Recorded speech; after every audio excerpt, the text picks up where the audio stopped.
Sud Radio, les débats de l'été, 10h-13h, Benjamin Glaise.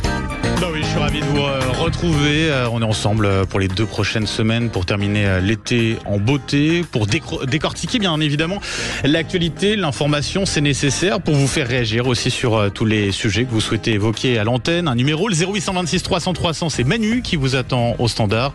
Je salue également Jamel qui est à la réalisation de cette émission, Maxime Troulou et Jules Boscherini qui nous rejoindront pour parler de cette actualité qui est très dense en cette fin d'été. On va parler notamment dans les débats avec nos chroniqueurs d'ici une demi-heure. On va parler des hommages, bien sûr, qui se multiplient à Alain Delon après sa disparition hier à l'âge de 88 ans, avec déjà des premières polémiques qui se font entendre. On y reviendra dans quelques instants. On parlera aussi de la situation aux États-Unis. Kamala Harris, qui doit être officiellement investie candidate démocrate pour l'élection présidentielle américaine. C'est très prochainement, dans 2 mois et demi. On reviendra aussi sur la politique interne, la politique en France. Emmanuel Macron, destitution ou pas, en tout cas c'est la menace brandie par les Insoumis. Ça fait débat au sein du nouveau Front Populaire.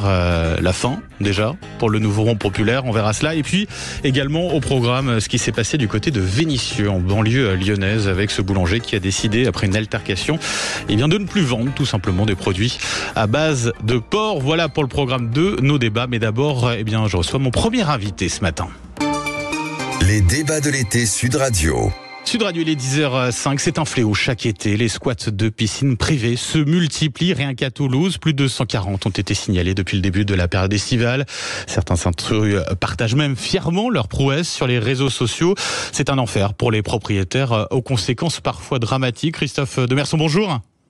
Bonjour Benjamin Glaise. Et merci d'être avec nous ce matin sur Sud Radio. Vous êtes le président de 35 millions de petits propriétaires, ancien président de l'UNPI, l'Union nationale des propriétaires immobiliers. Christophe Demerson, les piscines privées squattées, c'est pas forcément un phénomène totalement nouveau. Qu'est-ce qui a changé ces dernières années? Pourquoi est-ce que ça inquiète de plus en plus les propriétaires de piscines?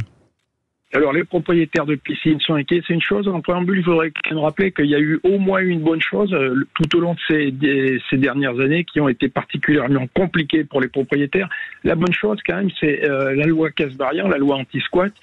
C'est un des seuls signaux forts qui a été prodigué envers les propriétaires. C'est une loi qui a juste 1 an, mais c'est une loi qui vise quand même à rééquilibrer un petit peu les rapports locatifs. Donc, c'est une bonne chose. Alors, c'est vrai, aujourd'hui, on est au cœur de l'été. Oui, et on y reviendra plus précisément sur ces expulsions locatives qui ont fortement augmenté sur l'année passée, justement en lien ou pas avec cette loi anti-squat mise en place depuis maintenant un peu plus d'1 an. D'abord sur la question des piscines privées, parce que ça concerne quand même pas mal de monde à Toulouse, mais pas seulement. C'est une inquiétude de plus en plus de la part des propriétaires. Pour quelles raisons ? Est-ce que c'est un phénomène grandissant ? Les propriétaires ont raison d'être inquiets, Benjamin Glaise. Pourquoi ils ont raison d'être inquiets ? Parce qu'il faut quand même rappeler la décision du Conseil constitutionnel qui avait rappelé que le propriétaire est responsable de ses biens. Donc s'il y a le moindre défaut d'entretien, le propriétaire va être responsable. Donc les gens s'amusent sur les réseaux sociaux à faire voir leurs exploits, mais il faut quand même rappeler les accidents qui sont nombreux, on le sait, puisque malheureusement souvent ce type de phénomène d'intrusion dans les piscines, il est souvent accompagné d'alcool et d'alcool fort ou d'autres produits un petit peu stupéfiants. Et donc, les accidents sont là. Donc, quand il y a une personne qui est tétraplégique, quand il y a une personne qui a des... Ce qui s'est passé d'ailleurs à Toulouse il y a quelques années. Oui, alors à Toulouse, il y a quelques années, il y a avec un homme qui est devenu tétraplégique. On l'a revu dans l'actualité. Mais c'est pas, je veux dire, c'est un phénomène qui arrive. C'est un phénomène qui arrive fréquemment même, et les accidents sont nombreux. Les noyades sont moins nombreuses, mais les noyades peuvent arriver aussi, et les autres types d'accidents aussi. Donc, dans tous les cas, le propriétaire est responsable. Donc, ce qu'on peut quand même rappeler, c'est que dans tous les cas, le propriétaire doit porter plainte. S'il a des difficultés à porter plainte, il a qu'à écrire au procureur de la République du lieu où a eu l'infraction. Et puis, il faut quand même rappeler, vous le disiez, Benjamin Glaise, que apparemment, il y a les gens qui font ça sans vente sur les réseaux sociaux. Mais je rappelle quand même que l'article 4 de la loi Kasbarian, justement, rappelle que la propagande ou la publicité sur ce type de délit est punie. Donc, je veux dire, il ne faut pas hésiter à ce que les victimes retournent de nouveau, refassent une plainte, écrivent au procureur s'ils ont du mal à faire prendre leur lettre, parce que on est au cœur de l'été, les services de police, les gendarmes sont débordés, on le comprend. Encore mais plus avec les Jeux Olympiques, sont là, notamment. Sont là. Est-ce qu'elles sont prises au sérieux, justement, ces affaires-là, par les policiers, par la justice? Je dis, voilà, si les policiers sont pas débordés, c'est-à-dire que on prend suffisamment en compte, au sérieux, ces affaires-là de squat, de piscine privée? Je pense qu'on ne prend jamais suffisamment assez en compte, et malgré tout, je rends hommage aux forces de police, parce qu'ils ont un rôle compliqué là-dedans, si vous voulez. Quand, je veux dire, il y a des salles d'attente qui sont pleines, puisque les gens viennent porter plainte pour de multiples délits. Malgré tout, si je vous dis, si le propriétaire victime a un problème, il a qu'à écrire directement au procureur de la République du lieu concerné, et il dépose plainte. L'objet de sa lettre, ça va être le dépôt de la plainte. Il écrit au tribunal d'instance du lieu où a eu le délit. Et puis de toute façon, l'affaire sera examinée, elle sera répertoriée et elle sera archivée. Et on ne sait jamais ce qui peut se passer par la suite. Et si jamais de nouveau ça se reproduit, ça sera quand même un fait à rappeler, parce que tout le monde rigole quand ça se passe bien sur les réseaux sociaux. Mais peu de gens rigolent quand il y a par exemple un plongeoir qui se casse, un plongeoir en polyester qui se casse et qui occasionne de graves blessures, comme on l'a vu récemment. Est-ce que dans ce cas-là, le propriétaire peut être tenu pour responsable? Mais bien dans sûr, certaines situations, le propriétaire peut être tenu pour responsable si dans le procès qui aura lieu, si jamais il y a un défaut d'entretien qui est prouvé. Donc c'est pour ça que je veux dire, tout le monde rigole, mais quand il y a un accident, le propriétaire il est face à ses responsabilités et il doit répondre devant la justice. Quand c'est comme on l'a vu dans plusieurs cas, les squatteurs se retournent contre le propriétaire où ils ont fait l'infraction. Ça peut surprendre beaucoup de nos auditeurs, mais c'est comme ça. Ben, c'est vrai que c'est assez impressionnant. On a l'impression parfois que le propriétaire finalement a moins de droits que le squatteur. C'est vrai ça encore aujourd'hui? Encore plus peut-être avec la décision du Conseil constitutionnel dont vous parliez? Voilà, c'est ce que je vous disais en préambule. Alors ça, c'est ce que je vous disais en préambule. Le propriétaire est tenu pour responsable d'un défaut d'entretien. Donc, dans tous les cas, le propriétaire doit fermer son bien à clé. Il doit essayer d'arranger, de faire attention pour sa propriété. S'il y a quelque chose de tout simple, s'il a une échelle en inox, eh ben, il a qu'à la mettre. Il sort son échelle et puis il la met vers le plongeoir pour éviter qu'il y ait des plongeoirs. Il fait des photos de ça. Il fait voir qu'il a fait le maximum de choses pour que si jamais il y avait un problème, il y ait le moins de dégâts possible. Si vous dites porter plainte également, mais si la situation se produit, on n'a pas forcément de preuves que ça s'est produit. On porte plainte, mais alors là après on entre. C'est vrai, Benjamin Glaise. Donc là, on entre dans autre chose, c'est-à-dire que là, après, le propriétaire, ce qu'il peut faire aussi, mais ça c'est valable pour les propriétaires de piscine, mais comme pour tous les propriétaires, il peut faire attention, il peut parler avec ses voisins, il peut les alerter sur le fait qu'il va s'en aller, que s'ils entendent du bruit, il faut prévenir. Et puis après, il y a des choses toutes simples qui peuvent être faites aussi, c'est-à-dire une lumière qui s'allume, parce que c'est fait souvent lieu la nuit, mais pas que. Et puis aussi, il peut mettre aujourd'hui, il y a de la domotique qui est sur le marché, qui va prévenir directement sur son avec une application sur son smartphone qui va le prévenir de l'intrusion. On a parlé depuis le début, Christophe Demerson, de cette loi anti-squat qui a un peu plus d'1 an. Est-ce que ça marche dans ces cas-là, avant de parler des expulsions locatives? Est-ce que ça marche aussi? Ça a un effet sur ces squats de piscine privée ou pas?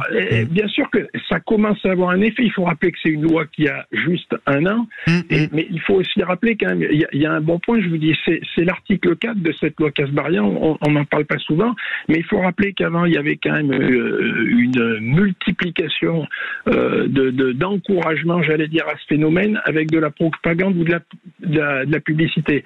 Aujourd'hui, c'est puni puisque c'est prévu par cette loi Kasbarian. Donc ça, c'est une bonne chose. Je vous dis, cette loi, c'est une des rares choses positives qui ont lieu pour la propriété privée d'une manière générale et pour les propriétaires en particulier. Plus de 20 000 expulsions locatives en 2023 suite à cette loi anti-squat. Le bilan, il est positif pour les propriétaires? Il est encourageant? Je dirais qu'il est encourageant, mais qu'il est encore notoirement insuffisant. Pourquoi? Parce qu'aujourd'hui, on sait très bien que les délais sont toujours longs. Les préfets, et ça a été rappelé dans une circulaire il y a encore pas longtemps, les préfets mettent encore du temps à ordonner les décisions de justice. Et il faut rappeler quand même que les propriétaires, vous rappelez 20 000 expulsions. Donc une expulsion, en tous les cas, c'est un drame. C'est un drame pour la personne expulsée. Et ça, il y a beaucoup d'associations qui le rappellent, mais c'est surtout un drame pour le propriétaire, pour le petit propriétaire qui subit ce squat. Et je rappellerai quand même que les professionnels de l'indignation, ils s'occupent pas beaucoup de la veuve de Guéret ou la veuve du Creusot qui attend pour compléter sa petite retraite. Ils s'en occupent pas beaucoup, on les entend pas beaucoup sur nos antennes s'indigner de ça. Et je vous donne un autre exemple, et c'est une proposition que je fais, qu'on rappellera. Pourquoi ne pas exonérer de taxes foncières les victimes de squat? Ça serait une mesure simple. Les députés qui sont inquiets, les professionnels de l'anti-propriété privée qui s'indignent de cette loi, et s'ils veulent défendre la veuve et l'orphelin, qui défendent déjà la veuve et qui proposent une exonération de la taxe foncière pour les victimes de squat. Vous faites référence notamment au nouveau Front Populaire qui a promis d'une certaine manière d'abroger cette loi anti-squat. C'est une inquiétude que vous avez? Justement, c'est un appel que je lance aux députés du Front Populaire, puisque ces députés, justement, ils sont défenseurs de la veuve et de l'orphelin, c'est très bien, donc qui défendent quand même un petit peu la veuve et qui fassent une proposition, par exemple, qui viserait à exonérer les victimes de squat de la taxe foncière. Merci beaucoup Christophe Demerson, merci d'avoir été avec nous ce matin sur Sud Radio. Je rappelle, vous êtes le président de 35 millions de petits propriétaires, également ancien président de l'UNPI, l'Union nationale des propriétaires immobiliers. Merci à vous et bonne journée. Sud Radio à 10h15, bientôt le temps file. À suivre, la guerre des gangs qui reprend du service à Grenoble, trafic de drogue, règlement de compte, jusqu'à quand des fusillades quasi quotidiennes. Dans un instant, je reçois le sénateur qui a présidé la commission d'enquête sur le narcotrafic. À tout de suite. Sud Radio, les débats de l'été, 10h-13h, Benjamin Glaise. Sud Radio, les débats de l'été, il est 10h17. Vous le savez, à tout moment, vous intervenez à l'antenne de Sud Radio, 0826 300 300. Manu vous attend au standard pour agir à l'actualité. Vous réagissez aussi sur nos réseaux sociaux, notamment sur le Facebook de Sud Radio. On sait que vous êtes nombreux, justement, à suivre cette émission sur Facebook. N'hésitez pas, vous réagissez notamment à ce sujet dont on parle tout de suite. Le retour de la guerre des gangs, la spirale de la violence à Grenoble en 2 semaines. Sur fond de trafic de drogue, 5 fusillades ont fait une dizaine de blessés. Jérôme Durin, bonjour. Bonjour. Et merci d'être avec nous ce matin. Vous êtes sénateur PS, président de la commission d'enquête sur le narcotrafic qui a rendu ses conclusions. C'était il y a à peu près 3 mois. On va y revenir. Mais d'abord, concentrons-nous, Jérôme Durin, sur la situation très préoccupante actuellement à Grenoble, en banlieue grenobloise, à Échirolles notamment. Le procureur de la République parle d'une guerre des gangs intense avec des fusillades quasi quotidiennes. Ce sont des mots très forts. La situation est-elle en train de nous échapper aujourd'hui à Grenoble? Est-ce qu'on a perdu? Est-ce qu'on est en train de perdre le contrôle? Jérôme Durin. Écoutez, c'est un phénomène qui a déjà été observé ailleurs. Quand on a lancé notre commission d'enquête, le sujet c'était Marseille. Oui. Avec les narcomicides 2023, 50 morts, 80 morts, un petit peu plus sur 2 années. Aujourd'hui, la situation est stabilisée à Marseille. Le feu se propage à Échirolles et à Grenoble. C'est les mêmes phénomènes qui sont à l'origine de ces crimes. C'est un trafic qui est débridé, qui prend de l'ampleur. C'est une économie extrêmement agressive, extrêmement lucrative, avec des groupes qui cherchent à se prendre les parts de marché. Alors il y a des phénomènes conjoncturels, on voit qu'il y a des gens qui sont partis en prison, des caïds qui disparaissent, d'autres qui reviennent de prison. La mort d'un caïd important à Grenoble, au printemps aussi, ça peut jouer. Mais évidemment, c'est une restructuration d'une offre commerciale. C'est une économie, la drogue. Il ne faut jamais oublier que ça génère entre 3,5 milliards et 6 milliards d'euros de chiffre d'affaires par an. Donc, on se bat pour obtenir sa part du marché, sa part du gâteau. À Grenoble, ça fait 2 semaines qu'on a des fusillades, je le disais, quasi quotidiennes. Comment se fait-il qu'on ne parvienne pas aujourd'hui à endiguer un tel niveau de violence, au moins à court terme, là? Ça renvoie aux mutations structurelles du marché des stupéfiants et de la criminalité qui est associée aux stupéfiants. À une époque, on avait des réseaux organisés, un code d'honneur que je mets entre guillemets, des gens qui étaient assez madrés, qui avaient fait leur classe. Aujourd'hui, on a affaire à des trafiquants qui sont de plus en plus jeunes, des tueurs qui sont de plus en plus jeunes, des codes criminels qui s'effacent, l'utilisation d'armes de guerre, du recrutement sur Internet de petites mains, des chefs de réseau qui sont à l'étranger. Donc ça donne lieu à ces scènes de violence qui sont finalement difficilement réprimables. Et puis on a aussi, sans doute, chez une partie des jeunes impliqués, une forme de distance par rapport aux codes sociaux, c'est-à-dire des gens qui n'ont pas peur pour eux-mêmes, n'ont pas conscience de la gravité des actes qu'ils perpètrent. Voilà, donc ça donne cette flambée de violence. Effectivement, tant qu'on n'a pas réussi à mettre les gens sous les verrous, ils continuent, et puis dans une lutte acharnée, parce que c'est, là encore, je le répète, très très rémunérateur. Jérôme Durin, dans le cadre de votre commission d'enquête, vous l'avez dit, vous avez étudié le phénomène du narcotrafic et les fusillades, notamment principalement du côté de Marseille. Grenoble, c'est quand même une ville qui est aussi très connue depuis des décennies pour être une plaque tournante du trafic de drogue. Est-ce que vous avez eu l'occasion aussi d'étudier un petit peu ce phénomène-là, qui est très spécifique aussi à Grenoble, même si vous dites qu'il y a des comparaisons possibles à faire avec Marseille? Oui, nous avions d'ailleurs rencontré le procureur de la République et j'avais été assez surpris et je m'en suis beaucoup servi par la suite du niveau de professionnalisme de ces réseaux criminels. Vous avez des techniques de marketing. Et à l'époque, c'était le point de deal Mistral, qui sont extrêmement impressionnantes, avec des goodies, des pochons qui sont floqués aux couleurs du point de deal. Donc on a des réseaux qui sont très très structurés, avec une organisation très compartimentée, des métiers. Le trafic de stupéfiants, ce sont des métiers. Et donc ça tient en équilibre quand ça produit de l'argent, quand il y a une stabilité entre des gangs, et dès que ça commence à être déséquilibré, c'est la flambée de violence. Avec une situation particulière pour la ville de Grenoble, on est au carrefour de grandes migrations. On a eu notamment, quand on parle de trafic de drogue, on a eu le réseau des Italiens, le clan des Gitans, des Maghrébins qui se sont succédés, qui se sont fait la guerre dans les années 70, 80, 90. Et puis on a la situation géographique qui est centrale aussi, au cœur, un carrefour finalement en France. Ça aussi, ça joue dans cette particularité grenobloise d'une certaine manière, j'imagine, Jérôme Durin. Oui, mais vous avez raison, mais c'est une économie qui a beaucoup évolué, c'est une économie qui est désormais planétaire, avec des réseaux qui envoient des émissaires à l'autre bout de la planète.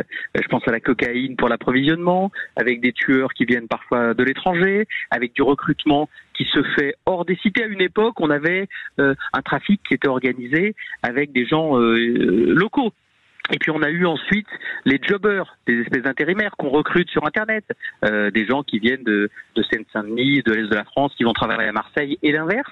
Et puis maintenant, il y a parfois des mineurs non accompagnés, qui sont les petites mains du trafic. Et tout cela, c'est la chair à canon du trafic, c'est l'armée de réserve du trafic, avec des réseaux étrangers aussi. On sait que dans l'Est de la France et notamment dans la région alpine, il y a des réseaux albanais. Donc c'est une économie mondialisée qui n'a pour seul code que l'argent.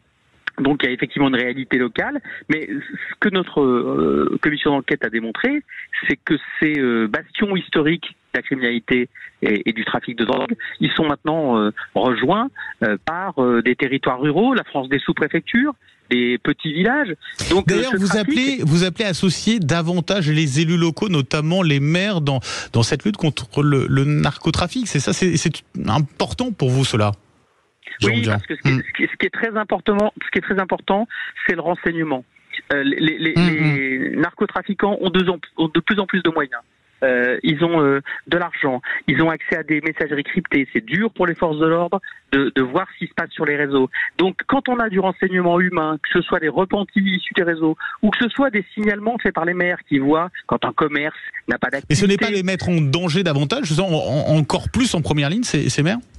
De toute façon, la réalité de la criminalité et du trafic, elle existe, donc ça change rien. Mais ce qui est important, c'est qu'ils puissent faire remonter des informations qui sont utiles aux enquêteurs. Et parce que le vrai sujet, on peut chercher à endiguer ce phénomène du narcotrafic par le bas. en s'en prenant aux petites mains.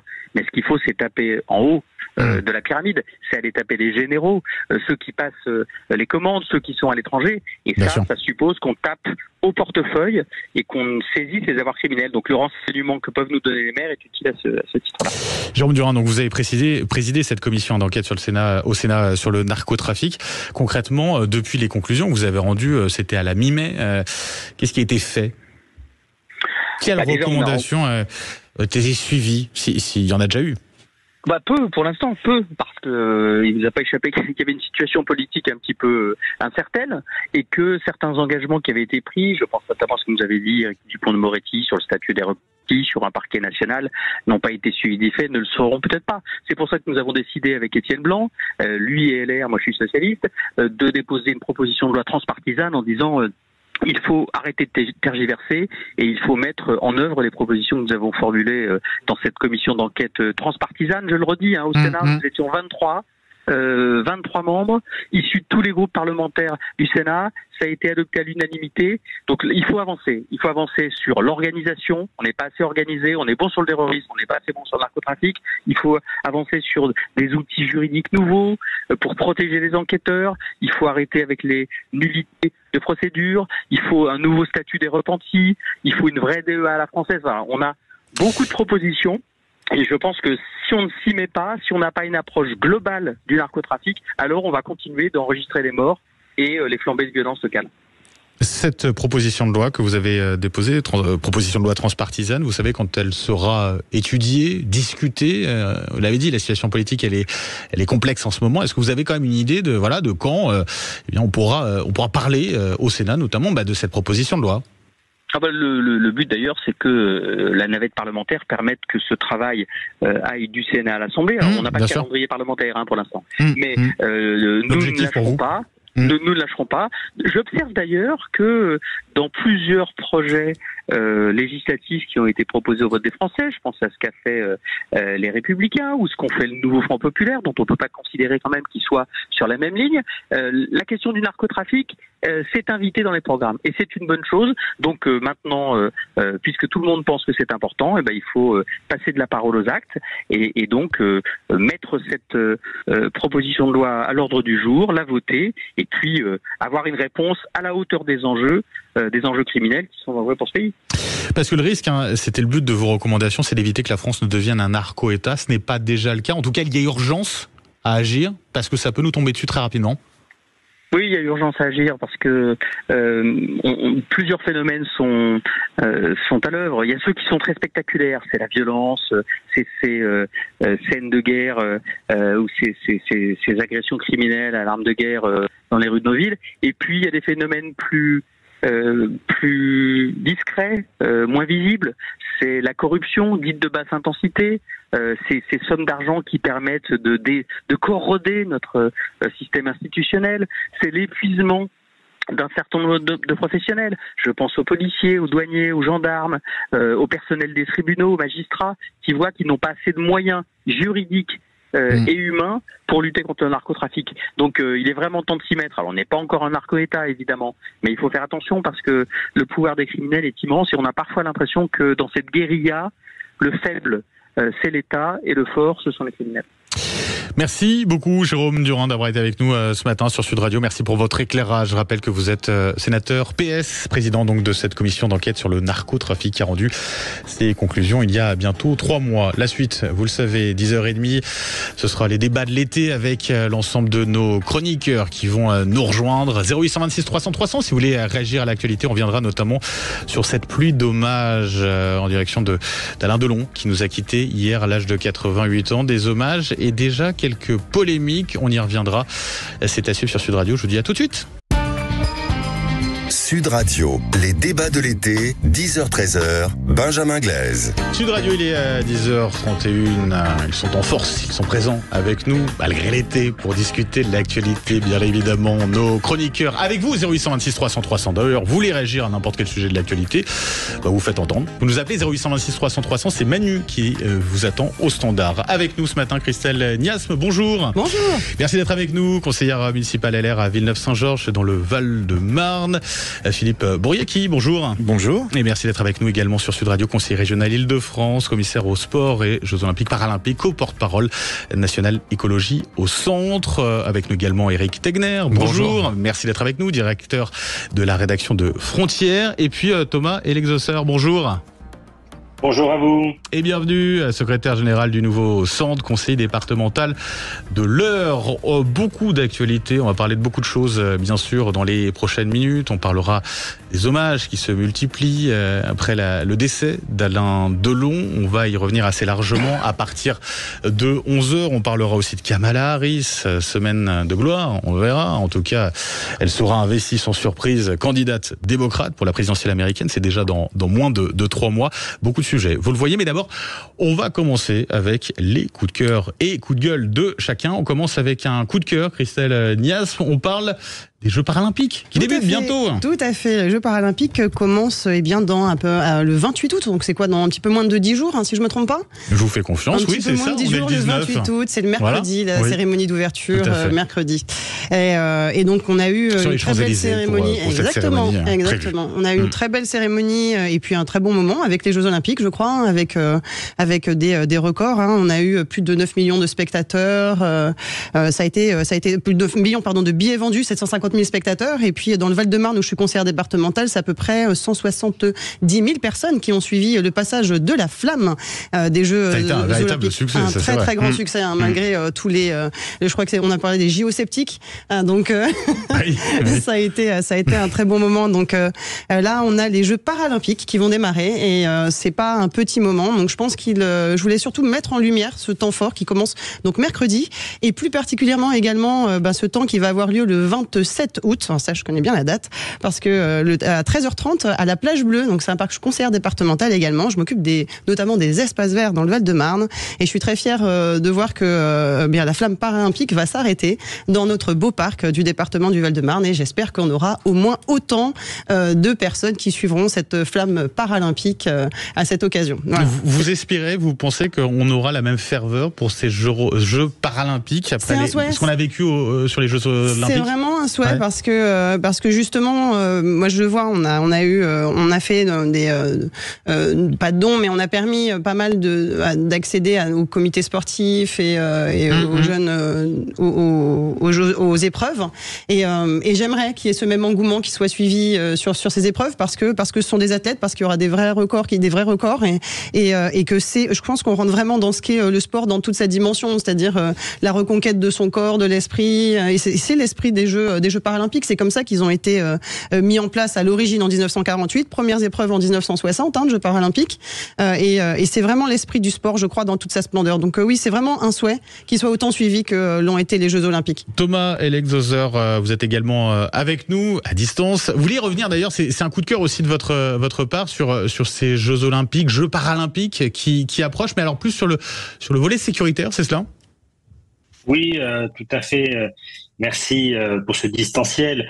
Un coup de cœur pour un homme de l'ombre de la compétition et de l'organisation qui est Laurent Nunez, le préfet de police de Paris, qui a mené un travail parfois très difficile avec notamment la mairie de Paris pour arriver à organiser, structurer le côté sécuritaire de ces Jeux Olympiques et qui, je pense, a brillamment réussi sa mission. Et donc, je voulais tirer mon chapeau à ce grand serviteur de l'État que je verrais bien d'ailleurs dans un gouvernement d'union ou de rassemblement pour les mois qui viennent. Et je lui souhaite à lui et à toutes les forces de l'ordre pleinement engagées, beaucoup de courage aussi pour les Paralympiques. Donc on est à J-9 et je me réjouis aussi de voir autant de billets s'arracher parce que je pense que beaucoup ont regretté de ne pas avoir acheté de billets pour les Jeux Olympiques et ils vont se jeter, je pense, sur les Paralympiques et je pense que ça va être une très très belle fête et la cérémonie qu'on nous propose mais à la Concorde risque d'être assez spectaculaire aussi. Voilà, donc coup de cœur. En tout cas que général. la politique n'est jamais bien loin. On aura l'occasion d'y revenir sur cette situation politique. C'est particulier en France, peut-être dernière semaine sans Premier ministre. On verra cela. Éric Degner, est-ce que vous partagez l'enthousiasme justement, que ce soit de Christelle Niasme ou à l'instant de Thomas Elexhauser à propos de ces Jeux Olympiques et puis des Jeux Paralympiques à venir dans 10 jours? Bien entendu, une fois n'est pas coutume, je vais citer Anne Hidalgo qui effectivement sur la fin des Jeux Olympiques avait lors d'une conférence de presse dit que autant certaines personnes s'attendaient effectivement à des choses négatives pour ces Jeux Olympiques et il ne fallait pas que les gens ne voient pas la possibilité justement que les Jeux Paralympiques retrouvent un engouement absolument national et international. Donc je pense que ça sera le cas. Évidemment aussi ça dépendra des performances de nos athlètes parce que d'un côté il y a l'engouement, de l'autre il y a les performances. Le sport aussi est jugé en fonction des résultats, mais je partage ce qui a été dit autour de cette table. Ce sont des valeurs de dépassement qui sont extrêmement importantes et c'est aussi une façon de montrer, de parler de la cause aussi du handicap, de montrer comment ce sont des gens comme nous qui peuvent aussi faire de véritables exploits, même beaucoup mieux.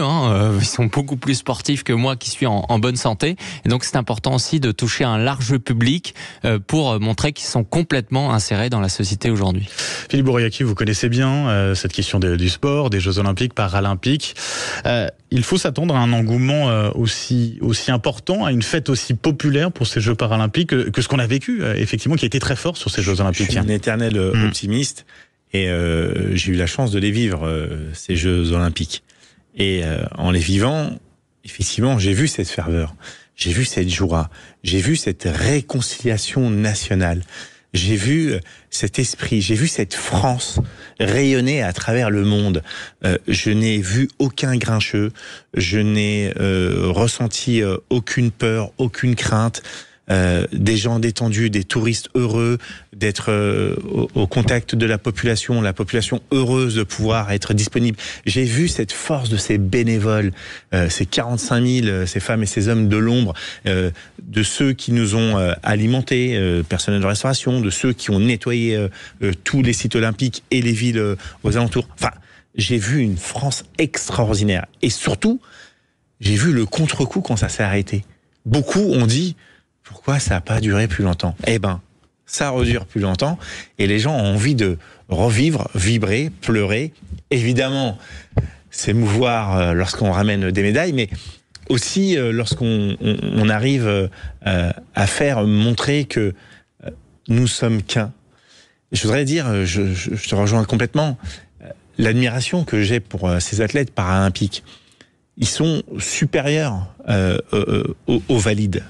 Parce que leur handicap les oblige et avec une grande preuve d'humilité. Alors moi, je suis sensible à la cause handicap parce que comme 80% des personnes en situation de handicap, le mien ne se voit pas.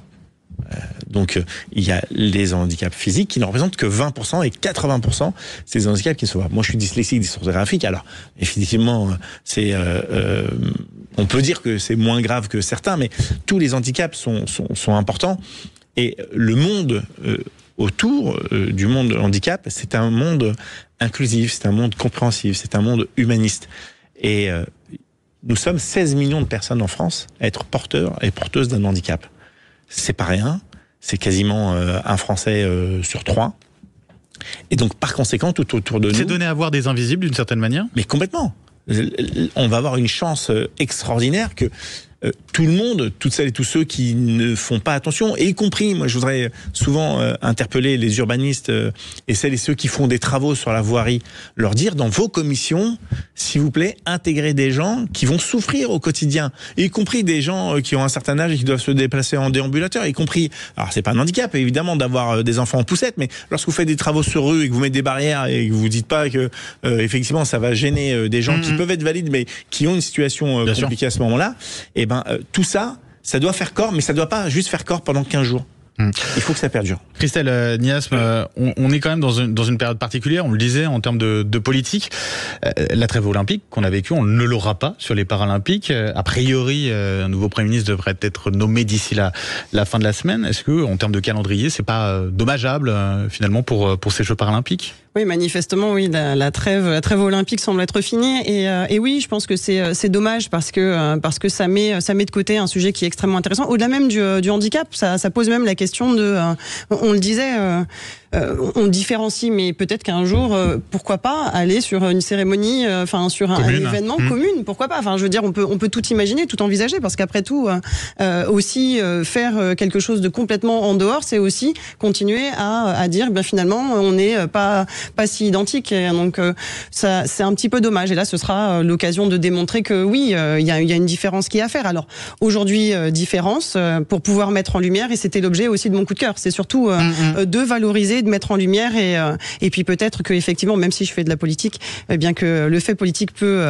attendre jusqu'à septembre. Être sage. Si je peux mettre un petit bémol. Oui, Thomas Elexer, rapidement Elexoser, et puis après oui, un tout petit bémol, c'est vrai. Oui. On vous a perdu, Thomas Elexoser. On va essayer de vous retrouver. En attendant, Eric Tegner, réaction justement à tout cela, à ce contexte politique qui parasitera ou pas justement ces Jeux paralympiques. Vous savez, le sport, ce n'est pas censé être politique. Donc en tant que tel, on n'aurait pas besoin normalement de se dire qu'il y a une trêve politique pour laisser vivre les sports.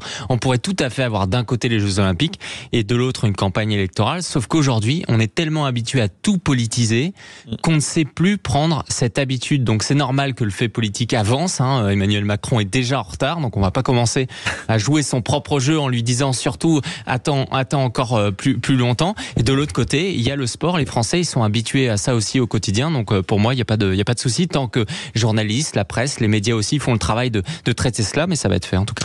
Et ce sera le cas d'ailleurs, je vous le dis, un nouveau rendez-vous tout au long de ces prochaines semaines, à partir de 12h45 avec notre consultant pour parler de ces Jeux paralympiques. Ça commencera d'ailleurs, premier rendez-vous. Donc tout à l'heure, 12h45, je le répète, 0826 300 300, ça c'est le numéro pour nous appeler, pour débattre, pour réagir avec nos chroniqueurs qui restent avec nous dans un instant. On va parler notamment d'Alain Delon, du décès d'Alain Delon hier. Eric Tegner, vous lui rendrez hommage. Et puis avec vous, Philippe Bouriaki, on parlera de cette tentative d'incendie d'un centre de loisirs. Vous voulez réagir, je rappelle, 0826 300 300, et puis nos réseaux sociaux, notamment le Facebook de Sud Radio. À tout de suite. Sud Radio, les débats de l'été, 10h-13h, Benjamin Glaise. 11h moins le quart sur Sud Radio, soyez les bienvenus si vous nous rejoignez pour les débats de l'été. On poursuit ces débats avec Christelle Liasme, conseillère municipale LR à Villeneuve-Saint-Georges dans le Val-de-Marne, Philippe Bouriaki, conseiller régional Île-de-France, commissaire au sport, Jeux Olympiques Paralympiques, co-porte-parole national écologie au centre. Eric Tegner est avec nous également, directeur de la rédaction de Frontières, et puis Thomas Elexoser, secrétaire général du nouveau centre, conseiller départemental de l'Eure qu'on a retrouvé. On parlait juste avant la coupure pub, on parlait de ces Jeux paralympiques, coup de cœur pour deux d'entre vous. Vous nous parliez, Christelle Liasme, tout à l'heure de la possibilité éventuellement un jour de pouvoir réunir ces deux compétitions en une seule, Jeux Olympiques et Jeux Paralympiques. Philippe Bouriaki, le débat continuait pendant la pause et vous vouliez ajouter un avis sur ce sujet-là. Alors c'est juste un avis de technicien et de spécialiste, puisque moi aussi ça m'avait interpellé et choqué que ça se passe pas en même temps, parce que là ça serait vraiment inclusif. Et donc la réponse qui m'a été donnée, c'est juste un problème de logistique, parce que vous avez les délégations qui arrivent et d'autres qui repartent, et donc il fallait un laps de temps entre les deux pour pouvoir nettoyer, sécuriser. Vous savez qu'il y a toujours cette épidémie de Covid, on n'en parle pas, mais vous devez tout aseptiser. Et puis il aurait fallu augmenter le nombre de bénévoles, de volontaires, de la sécurité, etc. Et pareil pour les stades, pour que les compétitions puissent se dérouler, en prenant toujours une marge de manœuvre avec des problèmes climatiques, comme on a pu connaître, et des épreuves qui seraient reportées. Donc c'est vraiment là-dessus. Mais c'est-à-dire que la question a pu se poser au sein de l'organisation, on y a réfléchi. Oui. Enfin, des gens comme moi et des citoyens ont posé la question. Pourquoi ? Alors, la question que j'ai posée, c'est pourquoi on n'avancerait pas les Jeux Olympiques, et pour pouvoir permettre pendant l'été de pouvoir bénéficier des Paralympiques et pas pendant la rentrée, parce que il y a plein de gens qui vont pas pouvoir y assister à cause de leur activité professionnelle. Et on m'a dit, il y a un souci, c'est vous avez Roland Garros. Dans la foulée, vous avez le Tour de France, puis vous avez Wimbledon, et donc c'est des incontournables qui font que, pareil, en France, vous avez le Festival de Cannes. Enfin, il y a des choses qui sont calées de manière sur différents festivals qui du coup impactent les autres activités. Et donc malheureusement, ce qui serait super, c'est qu'on mette les Paralympiques avant les Olympiques. Si vous me permettez un petit bémol. On a retrouvé Thomas et l'exoseur. Oui, allez-y. Oui, un petit bémol. Je regardais l'historique des Jeux paralympiques comparatifs entre Londres et Paris, et il me semble que Londres a laissé après des infrastructures pour les personnes handicapées, notamment dans les transports, bien mieux améliorées que ça ne sera le cas à Paris. Et je regrette qu'il n'y ait pas eu de la part des financeurs, des collectivités, peut-être de la ville aussi, un plan d'investissement sur le métro notamment, qui laisserait une trace en fait de ces Jeux para à Paris. Et le bilan de la part d'infrastructures modernisées, améliorées et rendues accessibles à Londres est bien plus importante que ne le sera à Paris, malheureusement, après le mois de septembre. Et c'est un bémol et un regret que je formule. Rapidement, Philippe Bouriaki. J'ai une réponse à cela. Vous savez que les transports Île-de-France sont sous l'autorité d'Île-de-France Mobilité, dont la présidente est Valérie Pécresse, puisque c'est la région qui gère les transports. Nous avons mis le paquet sur l'accessibilité aux personnes en situation de mobilité réduite pour que toutes les gares et toutes les stations de métro soient accessibles. C'est pas le cas, je vous l'accorde. La difficulté, elle est technique, puisque le réseau de métro a plus de 100 ans, et donc elle est très compliqué, mais de plus en plus, les choses sont faites. Nous avons un délégué spécial à la région qui est Pierre Denisot, qui veille réellement que tout ceci soit périn et rapide. Mais effectivement, il y a certains endroits, il y a quelques problématiques, effectivement. Et ça fait réagir également nos auditeurs, notamment sur le Facebook de Sud Radio. Bernard qui nous dit que ça ne pourra pas avoir le même engouement, ces Jeux paralympiques, parce que les vacances seront terminées. Et c'est bien dommage, on en parlait il y a quelques instants. Philippe Bouriaki, vous gardez la main pour votre coup de gueule, cette tentative d'incendie d'un centre de loisirs. Racontez-nous ce qui s'est passé. Hier soir, dans ma ville, une ville populaire, Orly, le titre que je vous avais donné, c'est « Les racailles ne prennent pas de vacances », malheureusement pour nous. Et j'ai envie de dire, c'est malheureux qu'il y ait des racailles.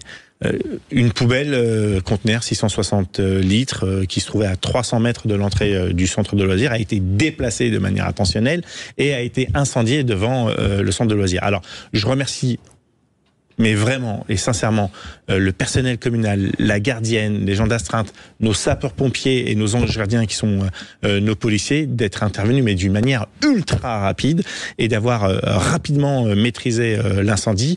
Donc il y a des dégâts minimes, c'est juste la face avant qui a noirci, qui a un peu brûlé. Ils sont repassés tous les 2 heures pour voir si en fait il n'y avait pas un feu incandescent à l'intérieur. Bien sûr. Je rappelle à ces gens-là... des interpellations ou pas? Alors non, il y a eu des contrôles qui ont été faits sur certains individus. C'est un centre de loisirs élémentaire, c'est-à-dire qu'on parle d'enfants de 6 à 11 ans. Ma fille fréquente ce centre, c'est la dernière année puisqu'elle rentre au collège l'année prochaine, et ce sont beaucoup d'enfants qui ne connaissent pas le mot vacances. Et le seul vacances qu'ils ont avec des animateurs de qualité, c'est dans nos centres de loisirs. Donc quand vous mettez le feu à ce centre de loisirs, vous pénalisez les personnes en situation les plus fragiles et les plus précaires.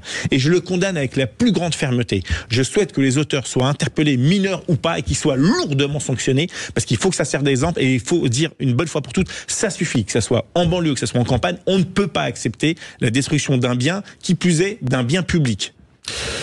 Éric Tegner, vous partagez ce coup de gueule. Vous entendez justement ce que disait à l'instant Philippe Bouriaki à propos de cette tentative d'incendie d'un centre de loisirs à Orly. Les racailles ne prennent pas de vacances, c'est ce que vous avez dit, hein, Philippe. Je le partage complètement et j'imagine à quel point aussi les habitants comme vous peuvent être choqués par cela, également déçus. Après, ça rappelle aussi une chose, c'est que on a souvent entendu ces dernières décennies qu'on allait résoudre le problème de certains quartiers populaires et le problème de la délinquance à coût de milliards d'euros, en expliquant que la délinquance finalement c'était d'abord un problème social. Il faut rappeler aussi qu'effectivement c'est dans ces quartiers-là où on a mis le plus d'argent, et tant mieux de mettre de l'argent hein, d'une certaine façon, qu'il y a aussi une surreprésentation de cette même délinquance.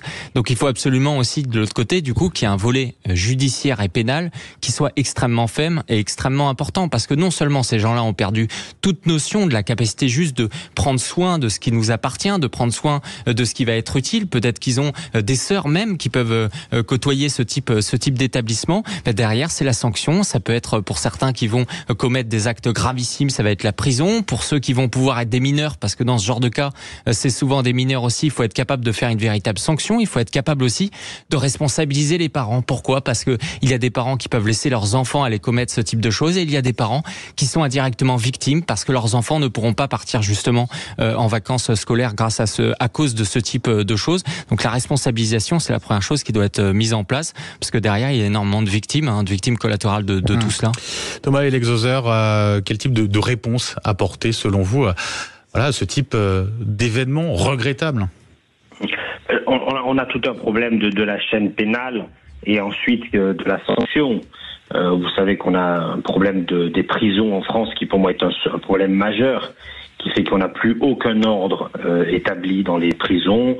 Il nous manque un nombre de places gigantesques, et que cette impunité de se dire que qu'on soit dedans ou dehors, on peut continuer à gérer son trafic, gérer sa bande, gérer son quartier, etc., c'est pour moi un sujet majeur. Et donc il y a d'un côté la dureté des peines, et de l'autre l'application des sanctions, et la dureté aussi de ces conditions de vie en prison. Alors d'un côté, des conditions qui sont ignobles et inadmissibles pour un pays comme le nôtre, mais de l'autre, on a vu ces derniers temps des vies accordées aux trafiquants dans des prisons invraisemblables. Pourquoi est-ce qu'on ne coupe pas les réseaux téléphoniques dans les prisons pour empêcher toute connexion entre la prison et l'extérieur? Ce sont quelques pistes, je pense qu'il faudrait que l'on travaille dessus.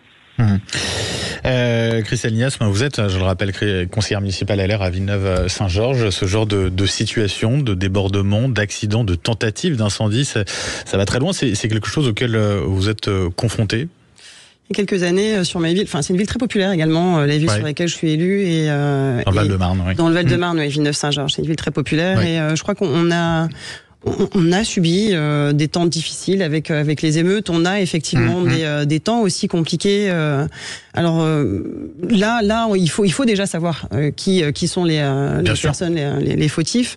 Maintenant, effectivement, moi j'entends deux choses. L'application des peines. Si on a affaire à un public assez jeune en déshérence qui, pour une raison ou une autre, s'attaque à un centre de loisirs, effectivement, ça pose question de l'application. Alors, quid de la sanction des parents? Ça, j'y suis favorable, bien évidemment. Je pense qu'il faut avoir un regard extrêmement dur là-dessus. Maintenant, quand on sait que les travaux d'intérêt généraux pourraient être un moyen aussi de faire prendre conscience de la gravité de ce qui a été mis en œuvre.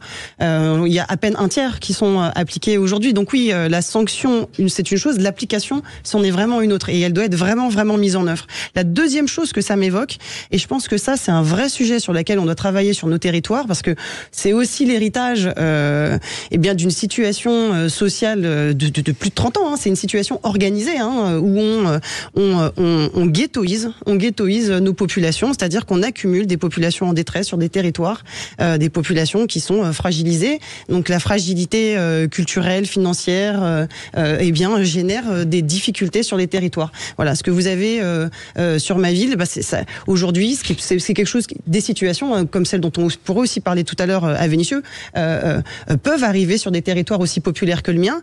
Et c'est aussi l'héritage des politiques qui sont menées depuis plus de 30 ans. Donc il y a un moment donné aussi créer une vraie mixité sur le territoire, avoir un vrai regard, un regard honnête sur la politique de peuplement de nos territoires, c'est extrêmement important, parce que ça permet d'accompagner aussi toutes les politiques sociales et toutes les politiques en matière de sécurité sur nos villes.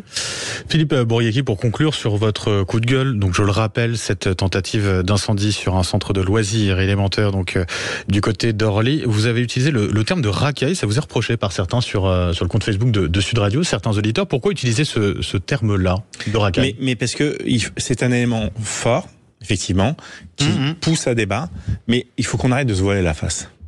Ces individus, lorsqu'ils s'attaquent à un bien commun destiné à nos enfants, qu'est-ce que c'est? Ce sont des pauvres jeunes élevés dans la difficulté, dans la misère. J'en suis un fruit de cette misère. C'est des racailles, c'est des voyous. Utilisez le mot que vous voulez, des sauvageons. Moi, ça m'a mis hors de moi, ça m'a mis en colère, parce que j'ai vu ma fille qui allait être éventuellement, et je remercie encore une fois le personnel communal, privée de moments de bonheur avec ses amis. J'ai vu, alors moi, je suis un privilégié, j'ai les moyens, il n'y a pas de centre de loisirs, on va au parc d'attractions, on va faire plein de choses, mais il y a beaucoup de mamans solo, beaucoup de personnes qui sont en difficulté financière, qui ne prennent pas de vacances. 60% des gens de ma ville ne partent pas en vacances, et c'est le seul moment où leurs enfants peuvent faire des activités. Vous savez, ma main ne tremble pas là-dessus. Moi, les racailles, j'en ferai mon hors d'œuvre lorsque je gagnerai cette ville, ça c'est clair. Et j'appliquerai ce que Valérie Pécresse et Éric Schall ont mis en place. On a mis en place l'Agence régionale des travaux d'intérêt généraux. Croyez-moi que ça fonctionne. Tu casses, tu payes, tu salis, tu nettoies. Dès la première infraction. Parce que dès la première infraction, si vous savez que vous êtes lourdement sanctionné, alors on pourra discuter de la responsabilité des parents, parce que il y a des parents malheureusement qui sont complètement débordés et il faut qu'on leur vienne en aide. On peut pas les culpabiliser plus. Et puis ça s'apprend pas d'être parent. Et d'autres, les enfants ont pris le pouvoir parce que les parents sont désabusés. Et donc à ce moment-là, il faut qu'on ait des structures où les enfants, de manière humaine, mais sont encadrés de manière ferme, comme le préconise Valérie Pécresse et ce que nous mettons en place. Mais tu casses, tu payes. Si les gens sont choqués par le mot racaille, je voudrais m'excuser pour ceux qui pourraient se sentir blessés. Mettez-vous à la place des mamans et des parents qui sont en colère, parce que ce feu aurait pu avoir des dégâts terrible, et y compris de vie humaine. Alors comment on peut appeler quelqu'un qui détruit le bien commun hormis racaille? Si vous avez des solutions, moi je suis preneur. Vous restez avec nous sur Sud Radio, vous continuez de réagir sur notre Facebook, le Facebook de Sud Radio. Dans un instant, après les infos, eh bien votre coup de cœur, Éric Tegner, votre hommage à Alain Delon qui nous a quittés hier à l'âge de 88 ans. À tout de suite sur Sud Radio. Sud Radio, les débats de l'été, 10h-13h, Benjamin Glaise. Il est 11h05, bienvenue si vous nous rejoignez, c'est les débats de l'été, ils sont nombreux et on les poursuit avec nos chroniqueurs ce matin. Christelle Niasme, conseillère municipale LR à Villeneuve-Saint-Georges dans le Val-de-Marne, Philippe Bouriaki, conseiller régional d'Île-de-France, commissaire au sport, Jeux Olympiques Paralympiques, co-porte-parole national écologie au centre. Éric Tegner est également avec nous, directeur de la rédaction de Frontières, et puis Thomas Elxhauser, qui est secrétaire général du nouveau centre conseiller départemental de l'Eure. On termine, on conclut les coups de cœur et les coups de gueule qu'on a commencé il y a une petite demi-heure maintenant ensemble avec votre coup de cœur. Éric Tegner, vous voulez rendre hommage ce matin à Alain Delon qui a disparu donc hier. Oui, hier matin, la France et aussi une partie du monde s'est réveillée bouleversée, émue par l'annonce effectivement du décès d'Alain Delon, 88 ans. Qu'est-ce qu'on en retient? C'est tout simplement certainement un des derniers monstres du cinéma. Je pense que toute la presse aujourd'hui est unanime à ce sujet, y compris la presse internationale, parce qu'Alain Delon, par exemple, fait la une du Financial Times ce matin. Alain Delon, c'était une forme de classe à la française, également une sorte de beauté. Certains le comparent aussi la beauté du diable, qui était extrêmement prenante. Et on se rappelle aussi d'Alain Delon sur la fin de sa vie, qui expliquait que finalement c'était devenu une sorte d'homme seul, qu'il aimait cette solitude. Il parlait comment il aimait aussi être avec ses chiens dans son domaine, qu'il était rentré en fait dans ce monde du cinéma presque par accident, parce qu'il dit qu'en rentrant justement de la guerre d'Indochine, cette guerre où il dit lui-même que c'est l'armée qui l'a façonné, qui lui a apporté tout ce qu'il était, cette capacité d'avoir peur, de se surpasser, et que ce sont les femmes qui l'ont poussé en fait vers le cinéma. Et donc avec ce décès d'Alain Delon, on se replonge aussi dans toutes ces femmes qui ont façonné le cinéma français. On pense évidemment à Romy Schneider, on pense aussi à Mireille d'Arc, on pense à Brigitte Bardot qui aujourd'hui est encore en vie. Et surtout on se replonge dans les cinémas. Hier justement les différentes télévisions françaises ont remis à l'heure du jour, ont bouleversé leur programmation. Moi-même j'ai regardé à nouveau le Clan des Siciliens, où justement Alain Delon incarne un homme qui est sorti de prison par des Siciliens, après qui finit par justement par séduire la femme d'un membre du clan. Il contourne, il dérive justement un avion. Bref, j'invite aussi nos auditeurs à se replonger peut-être toute la semaine. Moi je voulais parler d'un film qui est souvent mis sous le boisseau, qui est Les Aventuriers. Je pense que je vais m'y plonger ce soir. On le voit avec Lino Ventura, parce que c'est ça aussi Alain Delon. C'est quelqu'un qui était avec les géants. Je parlais du Clan des Siciliens justement, où il y a effectivement Lino Ventura qui est dedans. On peut le voir avec énormément d'autres acteurs phares et incontournables. Et donc évidemment c'est une forme de pensée émue. On sait tous que moi qui ai 30 ans, j'ai mes parents, mes grands-parents qui sont émus par ce décès, parce qu'Alain Delon il était aussi intergénérationnel, et donc pour cela aussi je pense que tout le monde a versé une larme hier. Christelle Niasme, c'est véritablement une disparition qui touche toutes les générations, clairement. Oui, je crois. Et puis c'est aussi l'occasion de remettre en lumière, comme le disait M. Tegner, des films qui aujourd'hui ne sont peut-être aussi pas connus des nouvelles générations, parce que le cinéma tel qu'il était, moi ça m'évoque, c'est le cinéma français tel qu'on l'aime, celui qui racontait des histoires, des belles histoires, avec des acteurs qui avaient encore un jeu tout à fait grandiose, comme celui que savait faire Alain Delon. Donc je pense que c'est effectivement ça dépasse les générations et aujourd'hui ça fait partie bien de l'histoire, de la culture française, et c'est important de rendre hommage à ce grand personnage de notre pays. Thomas Elexhauser, qu'est-ce que vous voulez retenir d'Alain Delon vous-même? Jacques Weber ce matin était à la radio et il a eu des mots très très beaux sur ses rencontres avec Alain Delon et sur le fait que Alain Delon parlait de lui à la troisième personne. Comme s'il y avait d'un côté Alain, l'homme, le citoyen, le français, et de l'autre Delon, l'acteur. Et il justifiait le fait de parler à la troisième personne comme un détachement entre l'être humain et l'acteur, et le fait que l'acteur pouvait rentrer dans n'importe quelle peau, dans n'importe quel personnage, et se plonger tellement dans ce personnage qu'il en était une personne différente à chaque fois et différente de lui-même. Et j'ai trouvé très beau ce regard porté par Weber, qui disait aussi que les planches n'ont peut-être pas su honorer l'acteur qui était Delon, qu'il a eu certes un succès formidable, phénoménal au cinéma, avec une reconnaissance très tardive du métier. On se souvient de cette Palme d'Or en 2019 seulement. Mais aussi peut-être que le théâtre n'avait pas su exprimer le talent de ce gigantesque acteur. Et voilà, je me suis beaucoup ému à écouter Weber ce matin à la radio, comme quoi la radio, c'est toujours des moments d'écoute intéressants et touchants. Philippe Brouillaki, beaucoup d'émotions aussi de votre part à l'annonce de ce décès géant du cinéma français, Alain Delon. Oui, parce que ça vous renvoie à votre jeunesse, ça vous renvoie à une dure réalité, celle que personne n'est immortel, même si l'immortalité en vérité perdure, parce que les gens continueront à parler de vous, même si vous n'êtes plus là. Moi, je continue à parler de mon père, alors que ça fait 30 ans qu'il nous a quittés. L'émotion de la France qui rayonne à l'international. J'ai été surpris, je savais qu'il était connu, mais j'étais surpris de voir qu'en Chine, ils avaient autant de douleurs que nous, ici en France. J'étais surpris qu'en Italie, ils avaient autant de douleurs que nous. Et j'étais surpris par tous les messages d'amitié de mes amis ukrainiens. Parce que donc, du coup, parce qu'il avait une certaine... on reviendra sur la vie personnelle après, mais j'ai un peu de mal. Moi, j'ai toujours, qui que ce soit, dans une période de deuil, de tirer sur des choses. Puis on laisse passer la période de deuil, et après on peut faire la bagarre. Est-ce que c'est vraiment utile? Une fois que la personne n'est plus là, il fallait le faire quand elle était de son vivant pour qu'elle puisse riposter et rebondir.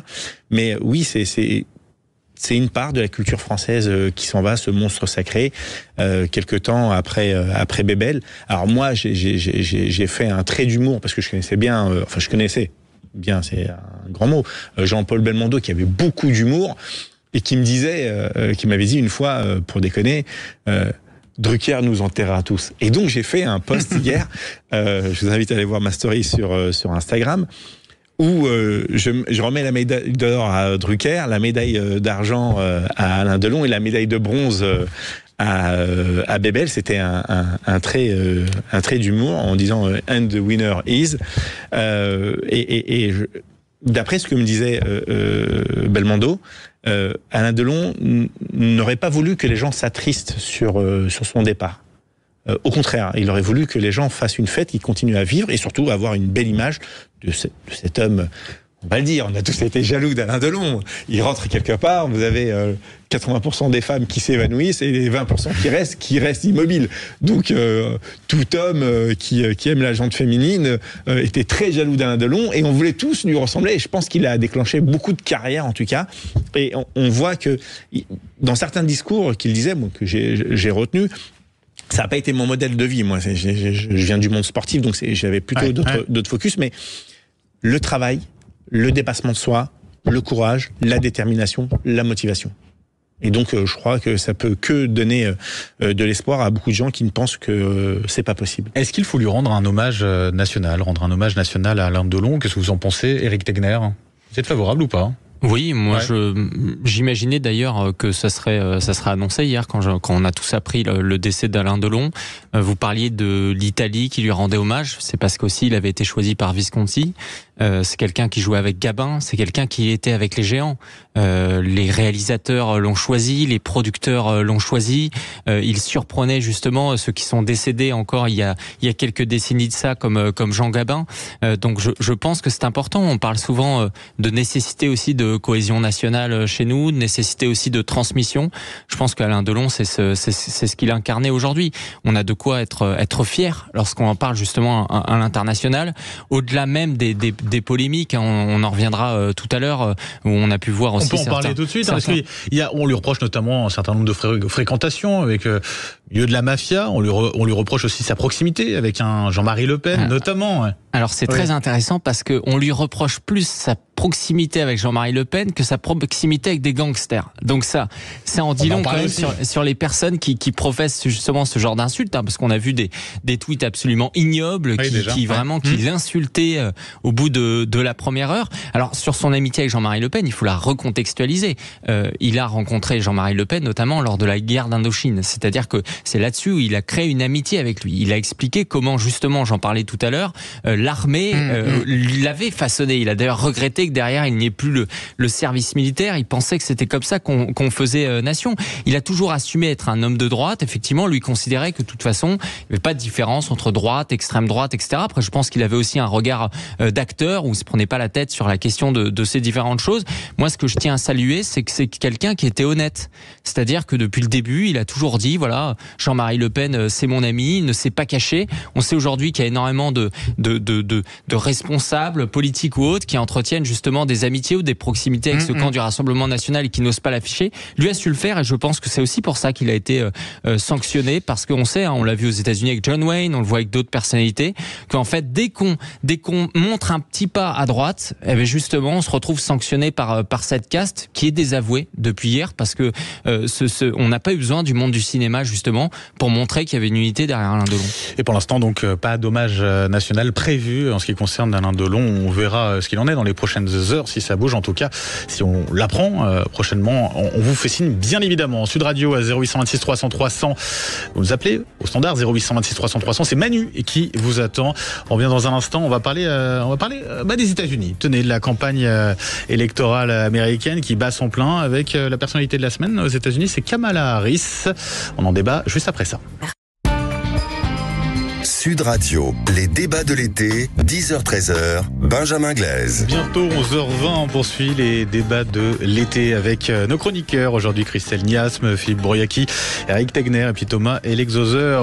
On part aux États-Unis tout de suite, si vous le voulez bien, à 2 mois et demi de l'élection présidentielle. Semaine clé pour Kamala Harris. C'est aujourd'hui que débute la convention des démocrates. C'est à Chicago. Joe Biden devait être la star de cette convention. Finalement, ce sera sa vice-présidente, candidate dans la course à la Maison-Blanche après le retrait, donc contraint et forcé du président américain. Kamala Harris doit être officiellement investie cette semaine, jeudi. Pas de suspense. Jules Boschirini, vous nous avez rejoint. Il n'y a pas trop de suspense sur ce point-là. Non, clairement pas. L'issue du vote ne fait aucun doute. Kamala Harris est quasi assurée de recevoir le soutien de l'ensemble du Parti démocrate. C'est elle, de toute façon, qui a redonné l'espoir d'une victoire contre Donald Trump en novembre, à tel point qu'elle devance désormais le candidat républicain dans plusieurs sondages. Le dernier en date hier dans le Washington Post. À l'échelle nationale, la vice-présidente serait légèrement en tête dans les intentions de vote. Comment ça va fonctionner très concrètement, cette intronisation cette semaine? Voilà. Alors tout d'abord, il va y avoir l'officialisation du programme du parti, et c'est notamment sur ce sujet que les démocrates espèrent convaincre les indécis pour l'emporter le 5 novembre prochain. Et puis il y a aussi la présence de nombreux poids lourds du parti démocrate. Barack et Michelle Obama doivent être présents, idem pour Bill Clinton et Joe Biden. Tous vont prendre la parole pour soutenir Kamala Harris. L'actuel président des États-Unis va ouvrir le bal aujourd'hui pour le premier grand discours de cette convention, et selon CNN, Kamala Harris doit le rejoindre sur scène et offrir la première image forte de ce grand rendez-vous démocrate. Hillary Clinton qui doit prendre aussi la parole aujourd'hui, donc ce sera l'année prochaine. On aura l'occasion d'y revenir. Pour commencer, déjà, Philippe Bouriaki, ce choix Kamala Harris, c'est la meilleure option finalement qui s'offrait pour le camp démocrate pour cette élection présidentielle américaine? Non, je suis pas sûr que ce soit la meilleure option, mais comme ça arrivait de manière assez brutale et que le temps n'est pas extensible, ils n'avaient pas tellement le choix en vérité. Et puis surtout, comme elle était liée à Joe Biden pour le compte de campagne et qu'il y avait déjà quelques centaines de millions d'euros sur le compte de campagne, oui. Il y avait personne d'autre qui aurait pu lever autant de fonds parce que ça coûte très cher une campagne aux États-Unis. Donc il n'y avait pas de plan B. Le plan H directement, c'était Harris. Maintenant, on le voit que sur certains États clés, elle commence à gagner des points, mais ça peut basculer très vite, surtout au moment du débat. Et on voit que la campagne commence à rentrer dans le dur avec vous savez, aux États-Unis, vous avez le droit aux publicités comparatives. Et vous avez le droit de dénigrer votre adversaire. Et d'ailleurs, vaut mieux le faire parce que ça passionne les Américains et ça peut influencer. C'est déjà le cas d'ailleurs sur les réseaux sociaux, avant même l'intronisation officielle de Kamala Harris de la part d'un certain Donald Trump, bien sûr. Moi, je le dis à titre personnel, je ne souhaite pas la victoire de Donald Trump parce que sa politique étrangère ne me plaît pas du tout. Mais il faut reconnaître que la politique qu'il avait menée, American First, avait eu des produits intéressants au sein des États-Unis. Je le pense trop proche du Kremlin pour les intérêts européens, à titre personnel. Je me trompe peut-être, mais le futur nous le dira. Mais il faut reconnaître que le tweet où Kamala Harris est en meeting avec le drapeau de l'URSS devant et des gens avec des drapeaux rouges un petit peu partout, j'ai trouvé ça de Donald Trump, très fort et très intelligent et assez parlant. Donc va falloir innover, mais ça va jouer au coude à coude. Mais l'élection américaine, c'est vraiment quelque chose de bizarre. C'est pas une élection directe, c'est une élection indirecte. Donc il y a des États qui peuvent faire basculer alors qu'ils ont. Vous pouvez avoir plus de voix et quand même être élu, enfin moins de voix et être élu grâce aux grands électeurs. Thomas Ilexaucer, est-ce que vous avez le sentiment qu'une personnalité comme Kamala Harris peut finalement relancer un peu le suspense de cette campagne, de cette course à la Maison Blanche? On donnait, c'est vrai, depuis quelques mois déjà, Donald Trump grandissime favori de ces élections. Plusieurs choses. La première, je pense que Trump a fait une erreur gigantesque à l'annonce du retrait de Biden. Il n'a pas su prendre la hauteur de l'événement d'un président en exercice qui, pour la première fois, se retire d'une élection en cours. Et il a été extrêmement violent et virulent à l'égard d'un très grand serviteur de l'État américain qui a passé 50 ans dans les institutions. Et je pense qu'il a, pour moi, perdu beaucoup de plumes à ce moment-là, d'avoir eu cette expression malheureuse au moment du retrait de Biden, et qu'il aurait gagné énormément à prendre de la hauteur et à saluer son ancien adversaire qu'il avait déjà battu une première fois. Ça, c'est la première chose. Deuxième chose, on va avoir la convention des démocrates qui risque d'être grandiose d'émotion, comme les Américains savent le faire, mais des deux côtés. Je pense que Michelle Obama sera la grande attendue de cette convention démocrate parce qu'elle apportera forcément quelque chose de très fort vis-à-vis de l'électorat féminin et des anciens passionnés du couple Obama davantage que son mari. Mais Trump a pris de l'avance et j'ai revu quelques images de la convention républicaine. C'est là où les Américains sont très forts. Était passé inaperçu l'expression de la petite fille de Trump qui s'appelle Kay et qui a 17 ans. Et c'est là où les Américains sont très forts dans le spectacle et dans l'émotion qu'ils savent donner. Donc je pense que cette convention et cette élection est très loin d'être jouée et que le match va être très très dur et que la machine démocrate se met quand même en route avec Kamala Harris qui en très peu de temps, et c'était pas gagné, a réussi à embarquer les Obama avec elle, c'était pas gagné, à mettre le parti derrière elle, à mettre tous les candidats potentiels derrière elle, et je trouve qu'elle fait un premier mois de campagne quand même très percutant et très fort. Éric Tegner. Moi, je rejoins ce qu'il disait sur la Convention des Républicains, parce que j'ai eu la joie de pouvoir couvrir aussi cet événement international. Donc, c'était mi-juillet. Effectivement, Kate Trump, c'est un peu la nouvelle Ivanka Trump. Elle a 17 ans et elle parlait un petit peu en disant grand pas. Il est souvent dépeint négativement par les médias. Moi, je le connais. Il est très gentil avec nous. Je t'aime. Il y avait vraiment un véritable ferveur lors de cette convention des Républicains, et c'est ce qui fait que ce qui s'est passé après, justement, le retrait de Joe Biden a tout changé. Donc c'est ce qu'il faut d'abord retenir sur cette élection américaine.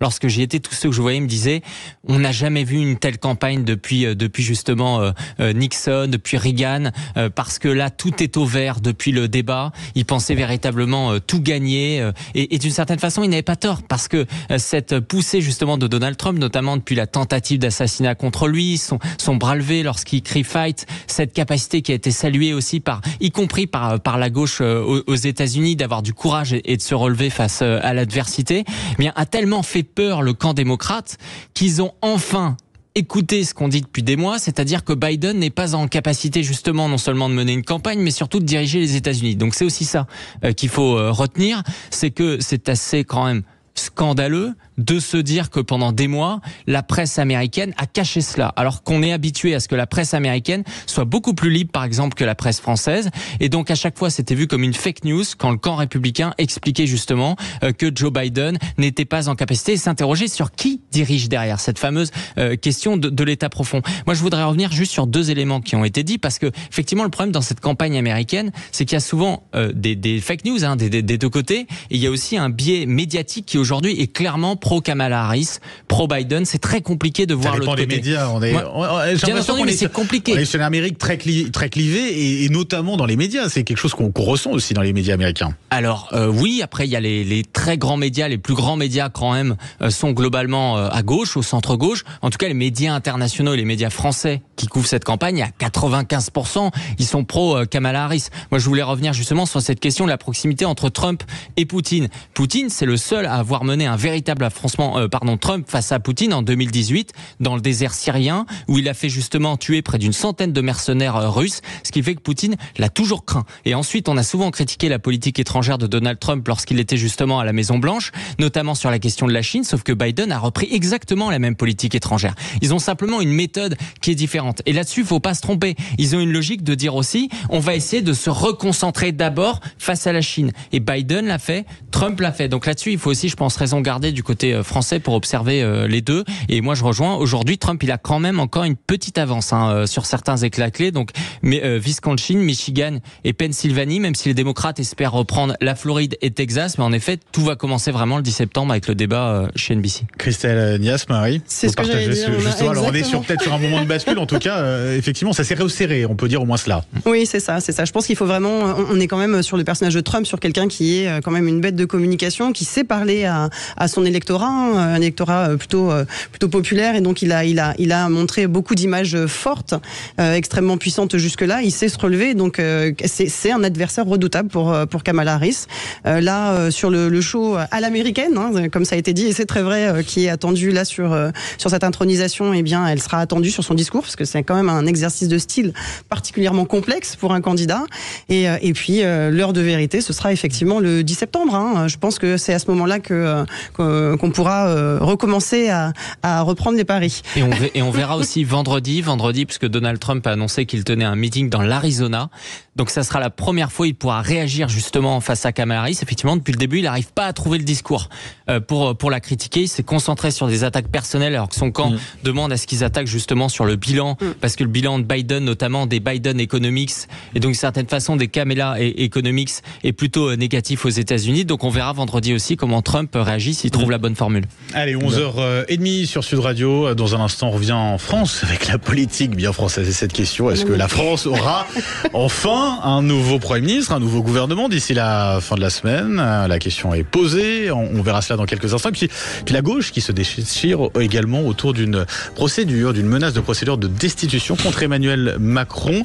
On en débat, si vous le voulez bien. 0826 300 300 sur Sud Radio. Manu vous attend au standard. Et puis, bien sûr, vous réagissez sur le Facebook de Sud Radio. À tout de suite. Sud Radio, les débats de l'été, 10h-13h, Benjamin Glaise. Et oui, les débats de l'été, 11h30 avec nos chroniqueurs ce matin, Christelle Miasme, Philippe Bouriaki, Eric Tegner et puis Thomas Elexoser. On parle tout de suite de la politique française, la France qui vit peut-être sa dernière semaine sans gouvernement. Vendredi prochain, Emmanuel Macron consultera les chefs de groupe et de partis représentés au Parlement. La désignation d'un nouveau Premier ministre doit, dit-on, du côté de l'Élysée, intervenir dans la foulée. En attendant, Jules Boschiarini, vous nous avez rejoint pour nous expliquer tout ce qui se passe à gauche. Là. C'est assez compliqué, la gauche qui se déchire autour de la menace de destitution d'Emmanuel Macron, brandie par les Insoumis pour faire pression sur le président de la République. Ouais, tout à fait, Benjamin. Personne au sein de la gauche ne soutient la proposition de la France Insoumise, à commencer par Olivier Faure, premier secrétaire du Parti Socialiste, qui s'insurge dans un post sur X. Cette tribune n'est signée que par les dirigeants de LFI. Elle n'engage que leur mouvement. La réponse à une nomination d'un Premier ministre qui ne serait pas conforme à la tradition républicaine est la censure. Même son de cloche au Parti communiste. Pour nous, ce n'est pas la priorité. Avant d'envisager une nouvelle présidentielle, faisons respecter le résultat des législatives, explique à l'AFP le parti de Fabien Roussel.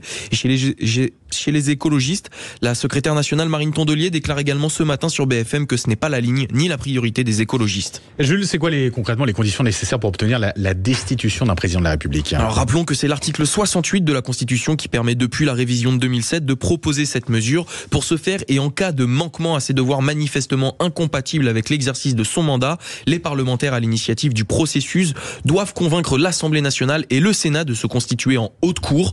Mais avant de convoquer cette haute cour, il faut faire valider successivement une proposition de résolution par le bureau de l'Assemblée, puis adopter en commission des lois et dans l'hémicycle à une majorité des 2/3. Et c'est un parcours similaire qui doit ensuite être effectué au Sénat à majorité de droite. Merci pour toutes ces précisions, Jules. Christelle Nias, parce qu'Emmanuel Macron finalement a réussi ici à enterrer définitivement le nouveau Front populaire.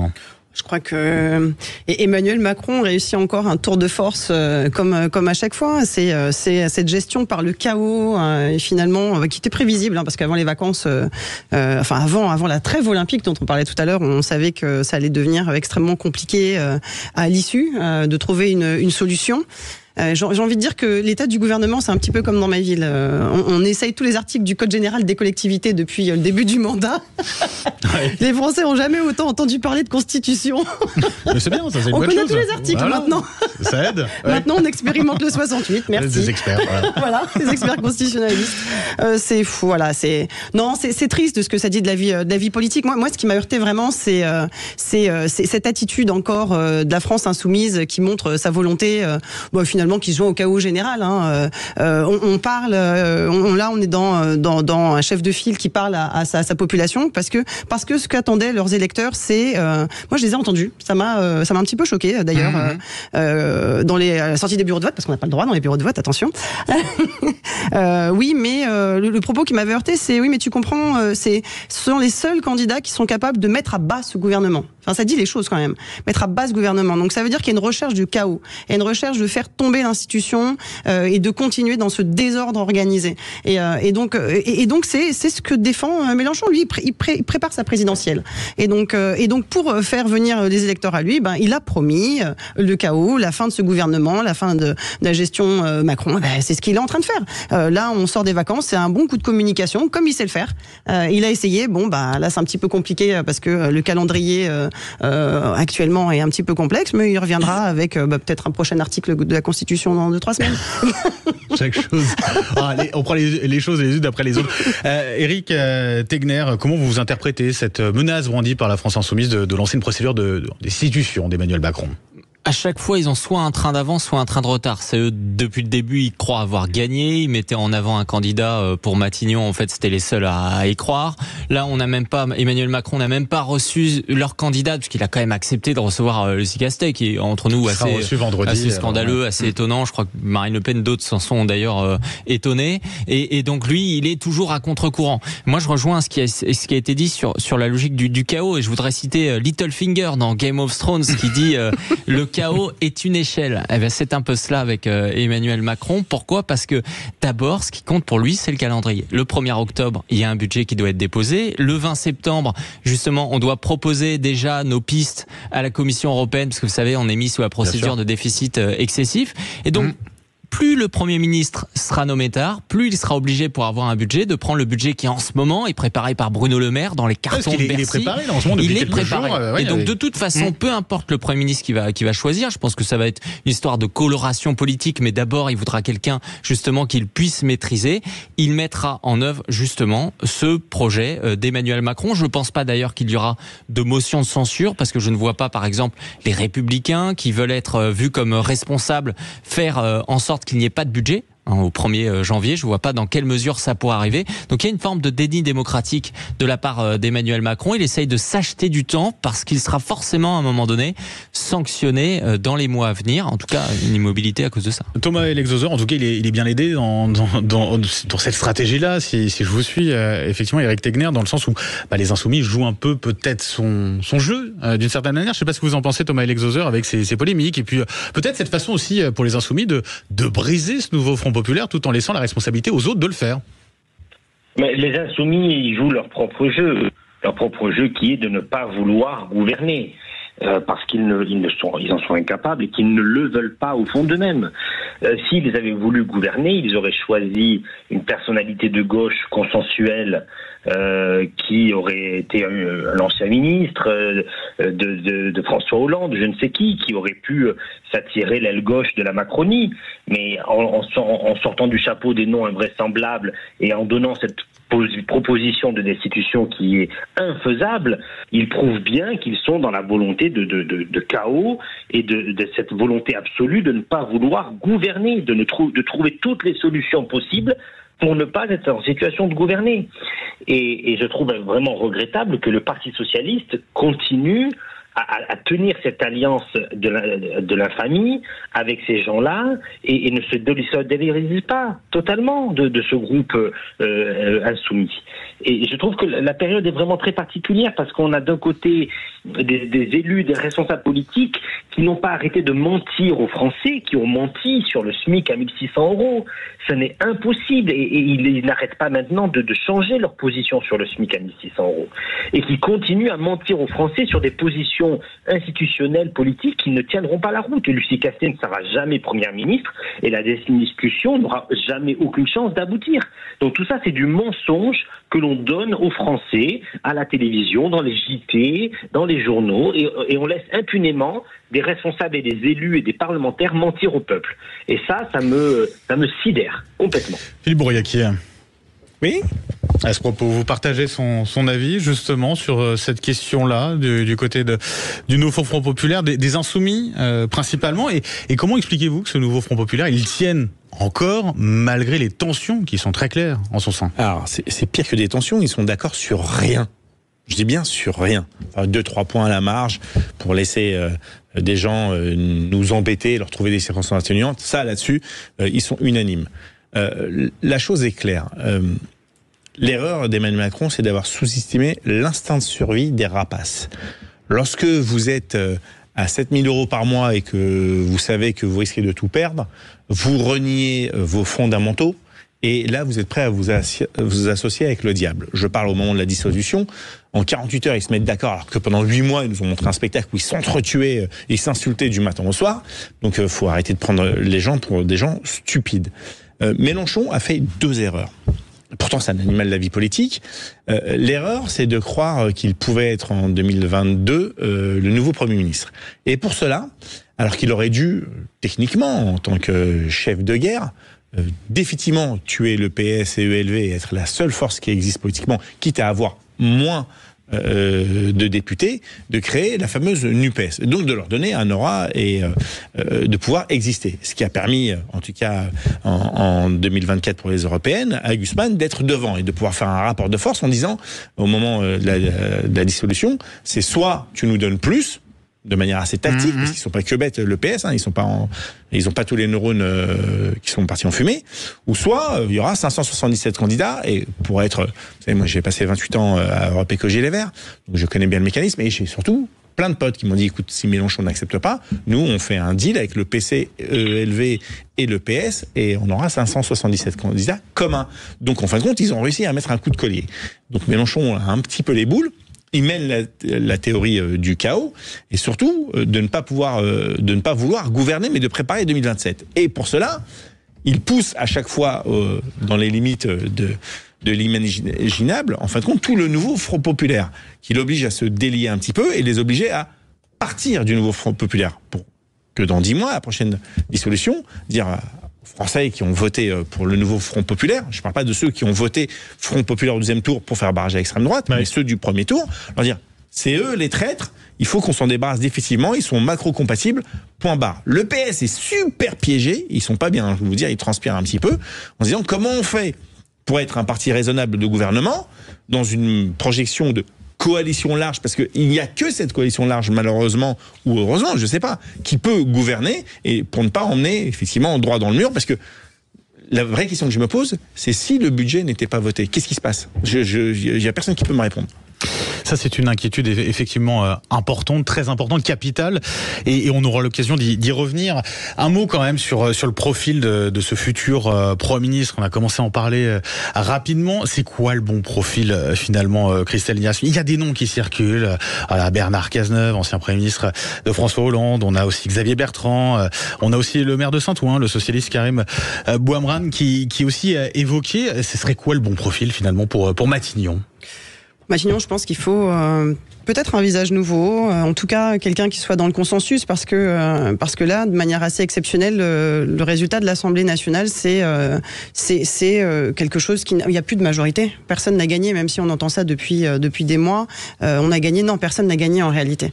Et la France, les Français ont besoin de réformes, ont désespérément besoin de réformes, parce que là, la rentrée arrive, il y a le budget qui doit être voté, on a encore les mêmes problèmes sur les questions du pouvoir d'achat. J'ai entendu un terme très fort et moi ça me prend aux tripes parce que c'est ce que je vis chez moi. Oui, la France insoumise raconte des histoires à la population pour se faire élire à coup de TikTok, à coup de près la gauche caviar. Chez moi on est sur la gauche barbecue. À coup de barbecue on raconte n'importe quoi à la population et la réalité c'est que demain on va avoir les mêmes problèmes sur les questions du pouvoir d'achat et en matière de sécurité sur nos territoires, en termes de logement. Donc oui, il va falloir un gouvernement qui soit en capacité de non pas de mépriser son volet très à droite comme on a pu le voir à l'Assemblée nationale. En tant qu'élu, c'est une honte. Et puis de l'autre côté, refuser de dire avec qui on peut travailler ou non. Il va falloir être en capacité de répondre à ces questions et de mener les réformes qui sont plus que nécessaires et urgentes. Donc, un profil qui soit capable de faire consensus. Moi, je pense que c'est là le maître mot. Il va falloir trouver ce profil-là. Moi, j'ai pas la solution. En tout cas, je n'ai pas la solution. Je sais pas si vous l'avez avec Tegner. En tout cas, vendredi, il pourra plus reculer. Emmanuel Macron va falloir qu'il dévoile un petit peu son jeu, quoi qu'il avance. Il va, je pense, d'abord mettre les oppositions face à leurs contradictions. Et il va justement essayer de leur dire, vous avez vu, je vous ai reçu, etc. Je vous ai donné du temps. On ne pourra pas le critiquer pour le coup de ne pas avoir donné du temps aux oppositions.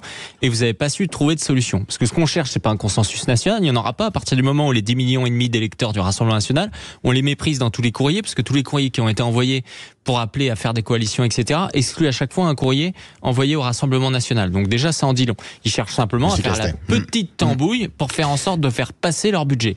C'est ça, absolument. Moi, je pensais au début que pouvait y avoir l'option Bernard Cazeneuve, parce que je pense que la social-démocratie, c'est la principale force, en tout cas, principaux vainqueurs de cette campagne, puisqu'ils ont su malgré tout bien négocier justement avec le nouveau Front populaire en trouvant des circonscriptions qui étaient gagnables et on l'avait pas vu venir pendant la législative. Je pense en revanche que Macron choisira comme d'habitude la solution la plus dingue et la plus étonnante. Donc, selon moi, le Premier ministre sera quelqu'un que ni vous ni moi ne connaissons.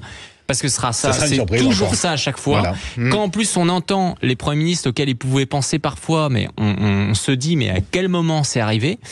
Donc c'est ce qui va se passer de toute façon.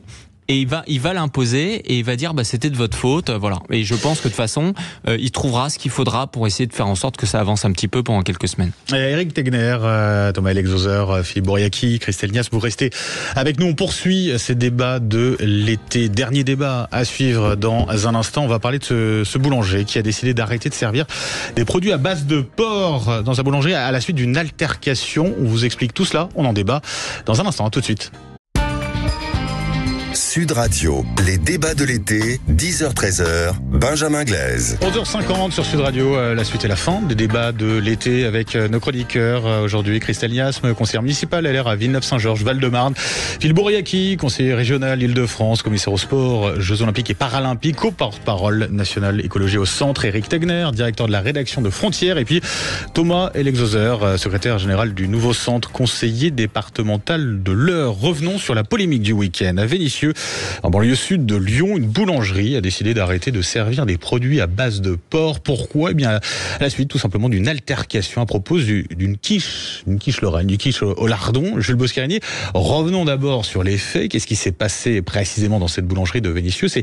Ça débutait avec une erreur de commande, c'est ça ? Exactement. L'erreur date de vendredi dernier lorsqu'une employée vend un plat contenant du porc à des clients musulmans. Elle ne précise pas que le plat contient du porc, mais se trompe car elle voulait donner celle au fromage, ce qui vaut aux clients de revenir comme des furies, raconte le patron de la boulangerie à nos confrères du Parisien. L'altercation éclate et les deux hommes s'offusquent de n'avoir pas été avisés du contenu de la quiche. Si le patron comprend le mécontentement de ses clients, il déplore cependant sur Facebook que cette fois, c'est allé trop loin. Un post dans lequel il explique cette affaire et précise qu'il décide de ne plus vendre aucun produit contenant du porc afin d'éviter de nouveaux malentendus. Allez, on en débat justement avec nos chroniqueurs et on commence avec vous, Eric Tegner, parce que justement à Frontières, vous avez pu contacter ce boulanger, discuter avec lui. Qu'est-ce qu'il en est ressorti justement ? Oui, bien entendu, parce que quand justement cette polémique a commencé à monter, nous on voulait essayer de comprendre en fait ce qu'il en était. Est-ce que c'était un cas isolé ? Et ce qu'il en est ressorti de notre échange avec lui, c'est qu'il nous a dit que c'était pas du tout la première fois. C'était arrivé de nombreuses fois, et ce qui explique justement qu'il a annoncé que d'ici 2 mois, il fermerait sa boulangerie parce que ce n'est pas rien. Ces clients-là ont menacé de tout casser, de revenir et de tout brûler. Lorsque ce boulanger a décidé de rembourser justement ses clients, alors pardonnez-moi le terme vulgaire, mais il faut que je le cite pour que les auditeurs le comprennent. Le boulanger dit qu'ils l'ont jeté à la vendeuse en disant qu'elle devait aller se laver la chatte avec. C'est ce type justement d'attaque qu'il y a eu, et il explique qu'il ne veut pas se retrouver dans la situation demain où ses employés justement vont continuer à être menacés. Donc il avait dans un premier temps décidé d'arrêter tout simplement de vendre justement du porc dans sa boulangerie. Il est évidemment choqué, il est apeuré aussi que ce type de choses arrive. Alors il faut souligner que ça arrive aussi à d'autres personnes, hein. C'est pas seulement un cas isolé en France aujourd'hui, il y a énormément aussi d'autres boutiques, d'autres commerces de proximité qui sont en général ciblés par ce type de clientèle, qui vont considérer, parce que là aussi c'est pas seulement dû à cette erreur de commande, c'est-à-dire qu'il y a d'autres justement clients qui considèrent, et c'est ce que ce boulanger explique, que de toute façon il n'a plus à vendre de porc, c'est-à-dire qu'il aurait cette obligation de ne plus le faire parce que d'une certaine façon ce quartier appartiendrait à une certaine communauté, donc il faudrait s'y conformer, ce qui est évidemment extrêmement choquant. Thomas et l'exoseur, ça vous fait réagir cette polémique? Est-ce que ça vous inquiète ce qui s'est passé du côté de Vénissieux, ou est-ce que c'est simplement, on va dire, un fait divers isolé? Non, ni l'un ni l'autre. Je dirais plutôt c'est de la colère. C'est de la colère parce que les Français ne veulent pas entendre ce genre de faits divers et ne peuvent pas les supporter, et que cela alimente un discours sur l'identité, un discours sur le vivre ensemble et sur la montée de certains comportements intégristes et irrespectueux de nos valeurs et de notre République. Et donc c'est plutôt de la colère d'entendre ce genre de faits divers parce que ils n'ont pas leur place dans notre société, et que malheureusement dans beaucoup de quartiers, beaucoup de villes, on a laissé certains élus se sont fait élire aussi en laissant perdurer de tels agissements, de telles montées en puissance, et je le regrette fortement. Christelle Nias, je rappelle, un conseiller municipal LR à Villeneuve-Saint-Georges, c'est dans le Val-de-Marne. Il y a une responsabilité de la part de certains élus. Vous êtes d'accord avec cela concernant ce type d'événement? C'est au-delà de la responsabilité. Je pense que c'est une volonté de créer des zones où on est dans du non-droit.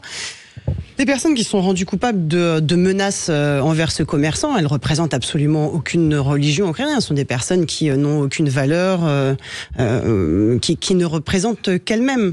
Donc on voit bien qu'on est dans un terreau, un territoire où finalement on est dans une zone de non-droit, où on se croit absolument tout permis pour menacer un commerçant. Et le problème, c'est que ça dessert tout le monde.